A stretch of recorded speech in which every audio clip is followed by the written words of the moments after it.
કામ આ બધા કરતા પહેલા નંબર આપણા સદગુરુનો છે।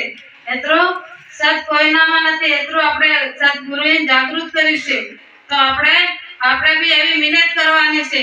આપણા સદગુરુ એમ નથી કહેતા કે તમે આખો દિવસ બેહી રહો, પણ રાતે તો આપણે ટાઈમ મળે છે કે ખાલી 2 કલાક ભરવાનો કે 3 કલાક, તો આપણે રાતે તો મહેનત કરવાની જરૂર પડે કે નહીં। આખો દિવસ કામ કરીએ પણ રાતે થોડા કામ કરીએ।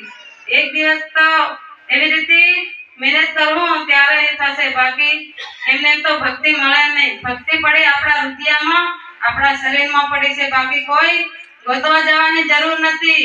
જે મહેનત કરવાની તો સતમાં દેવા પડશે, બાકી એમને તો તમને મળશે ને દે ના દે પર આખી જિંદગી પૂરી થશે પણ ભક્તિ જાગૃત થાય નહીં। જેટલી મહેનત કરો જપ તપ કરવાની એક મન તનથી ભાવો ત્યારે આપણી ભક્તિ આપણા હૃદયમાં રહીને આપણું દર્શન થશે કે સતનો દીવો પ્રગટ થાય, બાકી એમને પ્રગટ ના થાય। સતગુરુ દેવ